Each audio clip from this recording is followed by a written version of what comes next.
میں بول رہا تھا آپ کو وقف کا قانون بنے گا، قبرستان توڑیں گے، مسجدوں کو چھینیں گے۔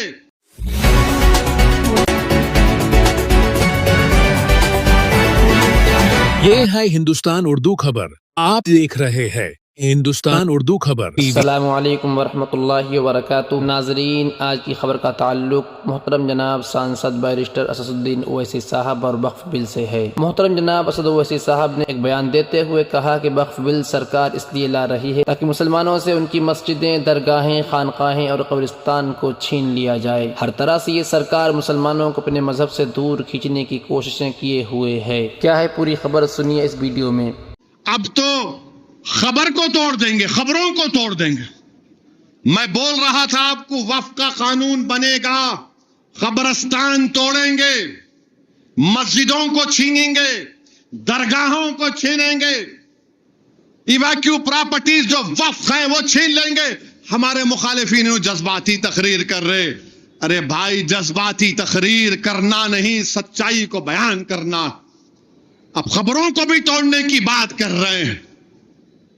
میرے عزیز دوستو اور بزرگوں، یہ وقف کا قانون مودی اس لیے لائے ہیں یا قانون بنانا چاہتی ہیں اس بل کے ذریعے کہ مسلمانوں سے مسجدوں کو چھین لیا جائے، مسلمانوں کی درگاہوں کو چھین لیا جائے، خانقاہوں کو چھین لیا جائے، قبرستانوں کو چھین کر قبروں کو مسمار کر دیا جائے۔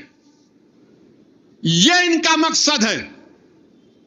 اس بل کو پڑھو آپ، اور اگر کوئی وقف کی پراپرٹی پر 22 سال سے قابض ہے تو اس کو مالک بنانے کا قانون بنانا چاہتے۔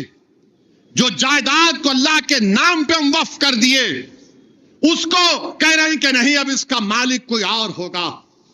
ہر زاویے سے بھارت کے مسلمانوں کو ان کی مذہب سے دور کھینچنے کی کوشش کی جا رہی۔ محترم ناظرین، یہ تھے بیرسٹر اسد الدین اویسی صاحب، جن کی پکار کو بھی آپ حضرات سماعت فرما رہے تھے۔ ناظرین، ہم تمام مسلمانوں کو چاہیے کہ اپنی مساجد و مکاتب، درگاہ اور خانقاہوں، قبرستانوں اور مدرسوں کو بچانے کے لیے بھرپور تعداد میں تیار ہوں۔ ہندوتوادیوں کی نظر میں اتحاد کا ثبوت پیش کرنے کے لیے وقف بل کے خلاف آل انڈیا مسلم پرسنل لا بورڈ کی طرف سے بلائے گئے احتجاجی مظاہرے میں شرکت کریں۔ اس کو مضبوط بنانے کی بھرپور کوشش جاری رکھیں۔ جو جس قدر حصہ لے سکتا ہو ضرور لے۔ یہ احتجاج 17 مارچ بروز پیر صبح 10 بجے جنتر منتر دہلی میں شروع ہوگا۔ دعا فرمائے اللہ تبارک و تعالی تمام مسلمانوں کی جان کی، مال کی، عزت کی، آبرو کی حفاظت فرمائے۔ کم وقت میں دور حاضر کی تازہ ترین خبروں کو سننے کے لیے جڑے رہیے ہندوستان اردو خبر کے ساتھ۔